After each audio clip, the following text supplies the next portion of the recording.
Welcome back. Good morning dear student. आपके अपने YouTube channel prism institute में एक बार फिर से हार्दिक स्वागत और अभिनंदन है। तो सब चले आए। आज अपना जो टॉपिक चल रहा था 12th क्लास का चैप्टर नंबर 9 डिफरेंशियल इक्वेशन है वो चल रहे थे, उसी को आगे बढ़ाया जाए। अभी तक 5 पार्ट उसके मैंने आपको उपलब्ध करवा दिए हैं। आज उसी के आगे छठे पार्ट से स्टार्ट करते हैं। तो छठे पार्ट में क्या करने जा रहे हैं, जो प्रश्नावली आपकी 9.4 है वो चल रही थी, उसमें कुछ प्रश्न मैंने आपको करवा दिए और उसके आगे अब आज करेंगे। तो प्रश्न नंबर हो गया था अपने कौन सा 5 हो गए, ठीक है। 6 क्वेश्चन अभी लेके चलते हैं। देखो छठे प्रश्न में क्या दे रखा है, वही है कि d y upon d x equal to 1+x² multiply में 1+y², ये दिया हुआ है। जो क्वेश्चन नंबर जो 6 है उसमें दे रखा है कि d y upon d x equal to 1+x² और 1+y², ये दे रखा है। तो सबसे पहला काम क्या होगा कि वेरिएबल सेपरेशन मेथड आप लगाएं, चरों का पृथक्करण करवा दीजिए। किनका? चरों का पृथक्करण। x का सारा मैटर एक साइड, y है उसका सारा मैटर एक साइड। तो देखो dy तो आपका यहीं पड़ा है, y का मैटर इस साइड आपका कौन सा, ये वाला ब्रैकेट 1+y² है, वो मल्टीप्लाई के अंदर है। इधर आएगा तो कहाँ आ जाएगा? डिवाइड के अंदर। और x वाला मैटर उधर है ही, dx को उठा के उस साइड आप ले जाओ। ये हो गया भाई वेरिएबल सेपरेशन हो गया। वो लाइन आपको लिखनी है कि चरों का पृथक्करण करने पर, ठीक है, वेरिएबल सेपरेशन। अब चरों के पृथक्करण होने के बाद में आगे का काम क्या होता है कि दोनों साइड आपको इंटीग्रेशन करवाना है। क्या करना है? दोनों पक्षों का समाकलन करने पर, है ना, इंटीग्रेशन बोथ साइड, दोनों साइड आप करवाओगे। इधर भी मैंने इंटीग्रेशन का साइन लगाया, सामने भी आपको इंटीग्रेशन का साइन लगाना है। अब देखो ये तो डायरेक्ट फॉर्मूला है, किसका है? tan inverse x upon a का। 1+x², 1/1+x² क्या होता है? tan इनवर्स x होता है। तो यहाँ y आ रहा है, तो क्या लिखा जाएगा? tan inverse y equals to 1 का इंटीग्रेशन समाकलन क्या होता है? x होता है। x² का क्या होता है? x⁻³ और प्लस में क्या ले लिया जाएगा? एक स्विच अचर कांस्टेंट है वो ले लेते हैं, कौन सा? c। तो ये मैटर ले लिया, ये अपना आंसर आ गया। y की फॉर्म में क्या आंसर आपको मिल गया। तो छोटा सा बढ़िया एक आसान सा प्रश्न है ये, है ना, ये भी अच्छा है। एक और करते हैं भाई। क्वेश्चन नंबर जो 7 है उसमें क्या दे रखा है देखें। उसमें दे रखा है dx upon x minus dy upon y log y equals to 0। ये इस प्रकार से प्रश्न दे रखा है कि dx upon x minus dy upon y log y equals to क्या दे रखा है? 0 आपको दे रखा है। तो इसमें तो देखो दो पार्ट आ गए, इक्वेशन आ गई, तो एक हिस्से को आप उधर ले जाएं। तो कुल मिला के d y upon d x वाले को मैं उस साइड लेके जा रहा हूँ ताकि ये नेगेटिव से क्या हो जाए? पॉजिटिव। बाकी आप खुद देखो कि ये उधर जाके पॉजिटिव होगा, इसको मैं लिख पहले देता हूँ, कोई दिक्कत नहीं। देखो d y y log y, इसको पहले लिखा। इस साइड आपका कौन सा मैटर रह गया? डी एक्स अपॉन एक्स रह गया। ये हो गया क्या? वेरिएबल सेपरेशन भी हो चुका है, चरों का पृथक्करण आपका कंप्लीट हो चुका है। चरों के पृथक्करण के बाद में क्या विधि है? वही दोनों पक्षों का क्या करवा दिया जाए? समाकलन आप करवा देंगे, दोनों साइड का इंटीग्रेशन आप करवाओगे। तो देखो मैंने कहा था कि यदि नीचे लिखे गए फलन का अवकलन मौजूद होता है तो उसका समाकलन सीधा अपने क्या ले लेते हैं? लॉग के साथ में उसको लिख दिया जाता है। जैसे देखो लॉग वाई है, क्या है? इतना सा पढ़ोगे, ये क्या है? देखो लॉग वाई, लॉग वाई का डिफ्रेंशिएशन अवकलन क्या होगा? 1/y होगा। तो ये पढ़ा, देखो 1/y पढ़ा ना, तो सीधा इसका हो जाएगा लॉग, और जो मैटर होता है वो मैटर मतलब जो फंक्शन है, फंक्शन कौन है? Log y. तो इसका समाकलन हो जाएगा लॉग वाई, ठीक है। इक्वल्स टू में 1/x का क्या होता है? log x होता ही है। ये सारे लॉग के अंदर है, तो c को भी आप क्या करेंगे? लॉग के अंदर ले लो। तो ये आ गया आपका log c। इधर देखा जाएगा तो log m plus log n है, तो इससे आप क्या लिख सकते हो? log m इंटू n मतलब x इंटू c।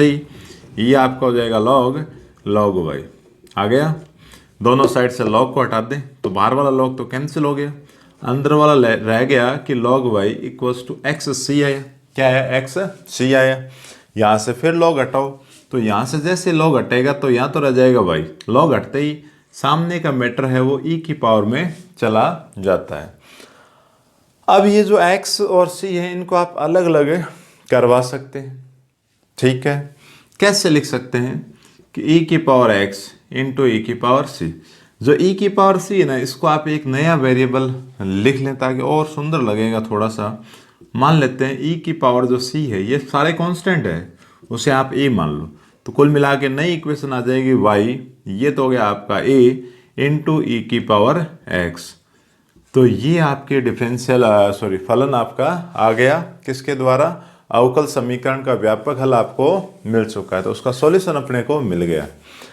तो इसका आप स्क्रीनशॉट ले लीजिए ताकि और आगे चला जाए, है ना। तो काफ़ी आसान प्रश्न है, कहीं कोई दिक्कत या परेशानी नहीं आएगी। छोटे छोटे प्रश्न है, बस नॉर्मल समाकलन है वो अपने को आना चाहिए भी। तो समाकलन मान लो नहीं भी आए, कोई ऐसा दिक्कत भरा समाकलन आ जाए वो अगर आपको नहीं आ रहा तो भी प्रश्न को मान लो आप यहाँ तक करोगे तो कुछ नंबर तो आपको देगा ही, है ना। एग्जामिनर क्या होगा, कुछ नंबर तो आपको बिल्कुल देगा, ऐसा नहीं भाई नंबर देगा ही नहीं हो। तो इन दोनों को तो मैं मिटा देता हूँ, फिर और आगे चलते हैं। प्रश्न संख्या जो 8 है उसको करेंगे। प्रश्न नंबर जो 8 है उसमें देखो क्या दे रखा है, मैं पढ़ के आपको सुना देता हूँ। x की power 5 dy upon d x equals to minus y की पावर 5। क्या दे रखा है? माइनस वाई की पावर 5। x की पावर 5 दे रखा है, देखो 8 है। x की power 5 dy upon d x minus y की पावर 5, यही क्वेश्चन दे रखा है। हाँ ठीक है, यही दे रखा है। आप करवाएं, वेरिएबल सेपरेशन आप करवाओ तो डी वाई तो आपका यहाँ है, ये -1 इंटू वाई की पावर 5 है, तो वाई की पावर 5 है, चिन्ह को आप रहने दो, कोई दिक्कत नहीं, उधर पड़ा है, फिर देख लेंगे, एडजस्टमेंट हो जाएगा। इधर आपका डी एक्स तो कहाँ चला गया? ऊपर। एक्स की पावर 5 कहाँ आ जाएगा? नीचे। और ये जो नेगेटिव है वो आपका यहाँ पड़ा है। तो वेरिएबल क्या हो चुके हैं? वेरिएबल हो गए आपके सेपरेट हो गए, तो यही लिखा जाएगा कि चरों का पृथक्करण करने पर। तो चरों का पृथक्करण हो गया। अब होने के बाद में क्या करवाया जाए? इनका दोनों पक्षों का समाकलन ले, तो इधर डी वाई की पावर 5 इक्वल्स टू नेगेटिव तो बार रखा, ये एक्स की पावर 5 लिखा यहाँ। अब देखो इसको आप यूँ लिख सकते हैं कि y की power -5 dy equals to negative x की पावर -5 और dx। अब समाकलन में आपको मालूम है कि x की पावर n का क्या होता है? इंटीग्रेशन क्या होता है? x की पावर n+1 अपॉन n+1। तो वही यहाँ लगाने जा रहा हूँ कि y की पावर -5+1 n+1 हो गया, और ये हो गया आपका n+1 इक्वल्स टू फिर नेगेटिव, ये तो साइन इसका नेगेटिव इसका है, इसका करोगे x की पावर n+1 अपॉन n+1, और प्लस में आप c लगा देंगे, c लिखें, c1 लिखें, a लिखें, वो क्या सिंगल कांस्टेंट होता है आपका। यहाँ से करोगे तो y की पावर -4 अपॉन सब्ट्रैक्ट किया -4, ये नेगेटिव, x की पावर -4 अपॉन -4 प्लस c, ये माइनस और माइनस तो क्या हो गया? कैंसिल आपका हो चुका है। ठीक है, कैंसिल हो गया। कैंसिल होने के बाद इसको मैं थोड़ा सा बढ़िया लिख देता हूँ, 1/4 y की पावर 4 नीचे लाए तो पॉजिटिव हो जाएगा, 1/4 x की पावर 4 और प्लस में क्या आ जाएगा? c आपके पास आ जाएगा। ठीक है।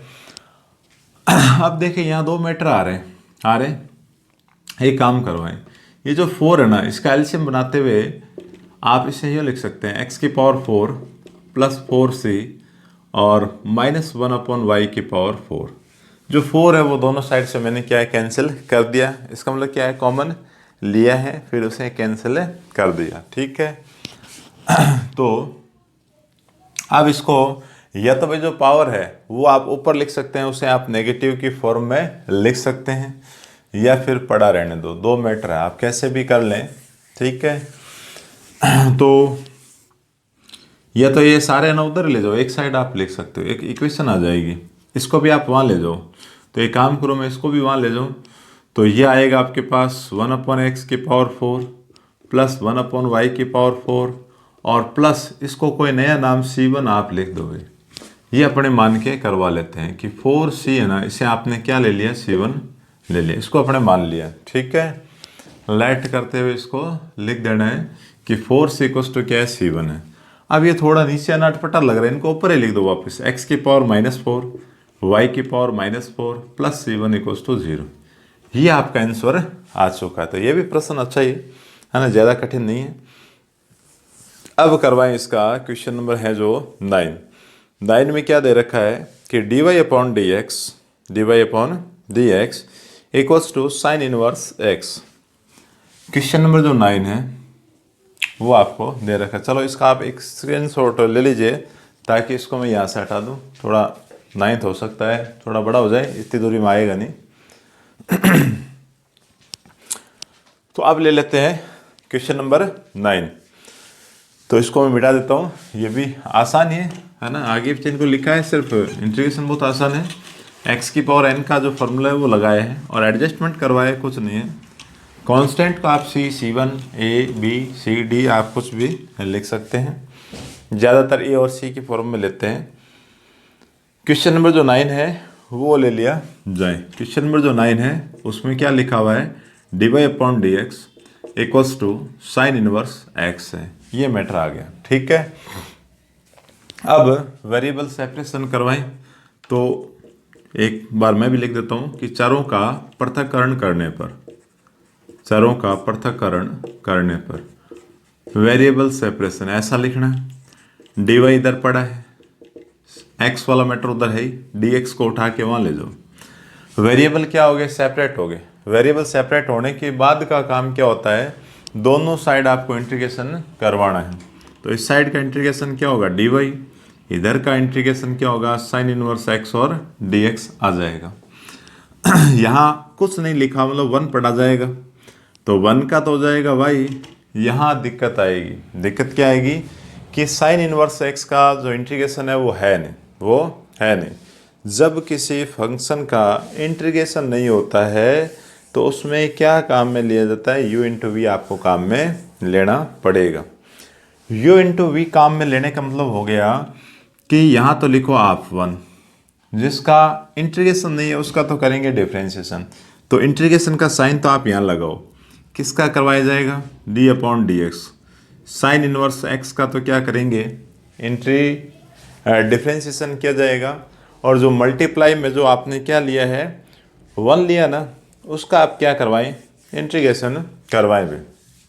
तो जो 1 है इसका इंटीग्रेशन, और जो मैटर बनेगा ना दोनों के मल्टीप्लाई से, उसका फिर से डिफरेंशिएशन आपको करना पड़ेगा। u/v मेथड लिया है। अब देखो यहाँ y पड़ा है, ये इंटीग्रेशन का साइन पड़ा है, ये लास्ट में खुलेगा भी। साइन इनवर्स x का डिफरेंशिएशन क्या होता है, 1/रूट में 1 - x² होगा। x का इंटीग्रेशन 1 का इंटीग्रेशन क्या होगा, समाकलन क्या होगा, x आ जाएगा, पीछे ये लिखा dx।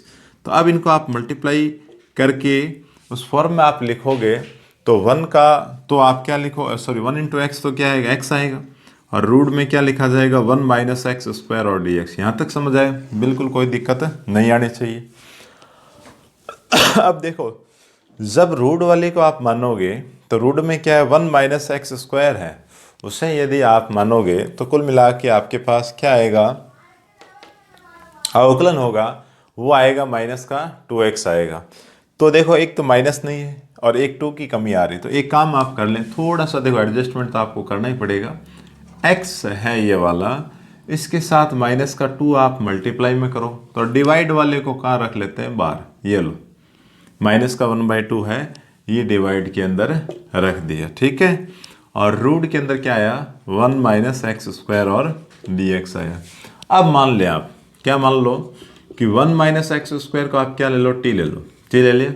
इसका डिफरेंशिएशन क्या आएगा, -2x, और dx लिखेंगे, t का 1 होगा तो क्या लिखा जाएगा, dt।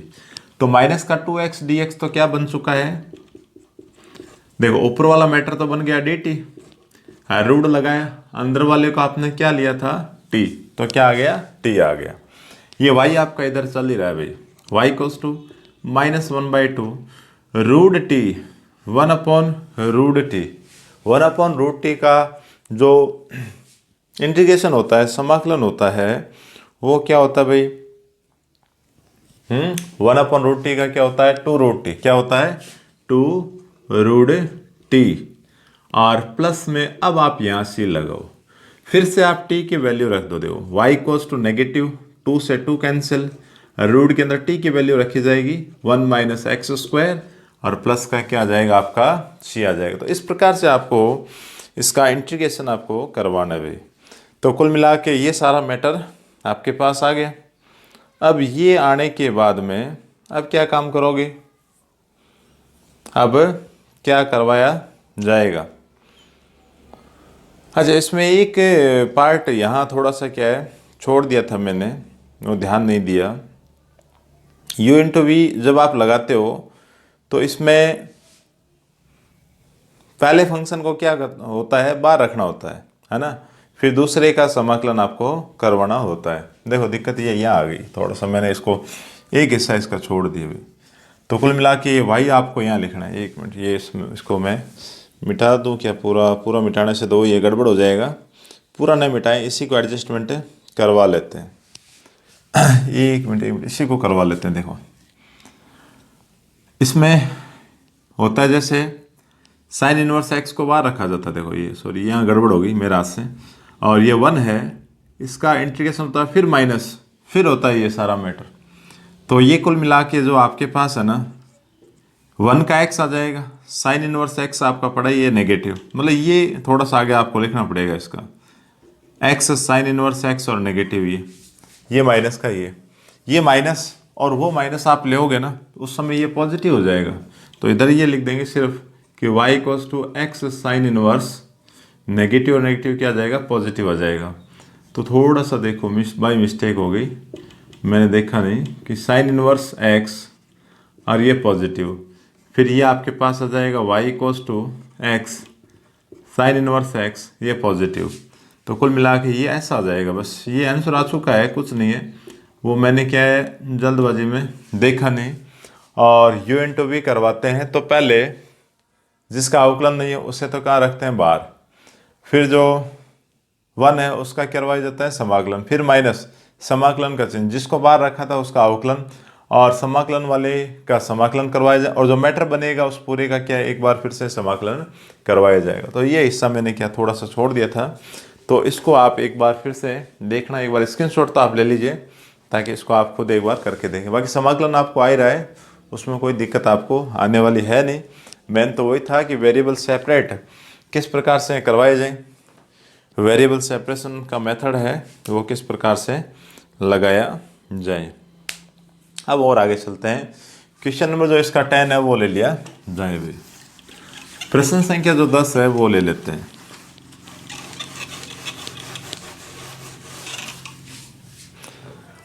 प्रश्न नंबर जो 10 है वो क्या कह रहा है, देखो उसमें क्या लिखा हुआ मैं आपको लिखवा देता हूँ। ये कह रहा है e की power x tan y dx, क्या लिखा हुआ है कि e की power x tan y dx, फिर प्लस के साथ में क्या दे रखा है 1 माइनस e की power x sec square y dy, 1 minus e की power x sec square y और dy इक्वल्स टू के अंदर क्या दे रखा है 0 आपको दिया हुआ है। ठीक है, ये वाला मैटर है। तो पहला काम समीकरण की फॉर्म में आ गए, तो एक काम करो एक पार्ट को साइड ले जाओ, तो dx वाले को उधर ले जाएं। तो ये तो आपका 1 माइनस ई की पावर x और sec स्क्वायर y dy, ये तो यहाँ पड़ा है नेगेटिव, ये सारा पार्ट उधर जाएगा e की power x tan y dx। अब वेरिएबल सेपरेट करवाओ, तो देखो एक तो sec स्क्वायर y dy ये यहाँ पड़ा है, tan y वाले को कहाँ ले आओ इधर ले आओ, उधर आपका एक तो रहेगा नेगेटिव, एक रहेगा e की पावर x, इधर जो e की x वाला है, जो e की पावर x वाला है वो मैटर वहाँ ले जाए, बट्टे में चला जाएगा, और dx आपका पड़ा है, ये यहाँ लिखना पड़ेगा चरों का पृथक्करण करने पर। तो वेरिएबल सेपरेट हो गए, सेपरेट होने के बाद में अब काम क्या करना, दोनों साइड आप समाकलन का साइन लगाएं। ये इधर भी इंटीग्रेशन समाकलन का चिन्ह लगाया, इधर भी आपने क्या लगा दिया, समाकलन को लगा दिए। नेगेटिव को अंदर ही रख रहा हूं ताकि इसका अवकलन यदि आप करोगे तो क्या आएगा, माइनस e की पावर x और dx। tan x का जो डिफ्रेंशिएशन होता है, अवकलन होता है, वो आपके पास क्या आता है, वो आ जाता है क्या, sec स्क्वायर x होता है। तो नीचे वाले का अवकलन ऊपर मौजूद है तो डायरेक्ट आप लिखो कि लॉग के साथ में जो फंक्शन नीचे दे रखा है उसे लिखेंगे। क्या दे रखा है, tan y इक्वल्स टू, इसका भी अवकलन ऊपर मौजूद है तो डायरेक्ट आप क्या लिखें, log 1 माइनस e की पावर x। और अब जो c है उसे भी आप log के अंदर ले लो, log c लिख दिए। log m प्लस n, उस साइड क्या आ रहा है, log m प्लस n आ रहा है, तो log m प्लस n को ले लिया जाए। तो ये तो लिखा भाई log tan y, log m plus n क्या हो जाएगा, log m into n, 1 minus e की पावर x। दोनों ओर से आप log को हटा दें, तो जैसे log को हटाओगे तो क्या आएगा, tan y c 1 minus e की पावर x आ जाएगा। क्या आया, c 1 माइनस e की पावर x। तो ये अपना आंसर आ चुका है, ये अपना आंसर आ चुका है। अब जो क्वेश्चन नंबर जो 11 से लेके क्वेश्चन नंबर जो 14 है शायद, तो वहाँ तक क्वेश्चन नंबर 11 से लेके क्वेश्चन नंबर 14 तक वो कहेगा कि विशिष्ट हल ज्ञात कीजिए। तो प्रश्नों को करने का तरीका यही रहेगा। उसके अंदर वो क्या काम करेगा कि क्वेश्चन में x और y की कुछ वैल्यू आपको दे देगा, तो वो जो x और y की वैल्यू है वो लास्ट में यहाँ रखेंगे। वो रखते ही आपके पास कौन आ जाएगा, c है, c की वैल्यू आपको मिल जाएगी। और उस c की वैल्यू को उठा के वापस आप यहीं रख दोगे, तो जो आपको हल होगा, जो आपको उसका सॉल्यूशन मिलेगा, वो उसका क्या कहलाता है, विशिष्ट हल कहलाएगा। तो ये प्रश्न लेते हैं अगले वाले पार्ट के अंदर, विशिष्ट हल वाले सारे उसी पार्ट के अंदर करेंगे। तो आज अपना यहाँ तक कंप्लीट हो गया, तो नेक्स्ट वीडियो में फिर मुलाकात होती है। तब तक के लिए thank you all of you.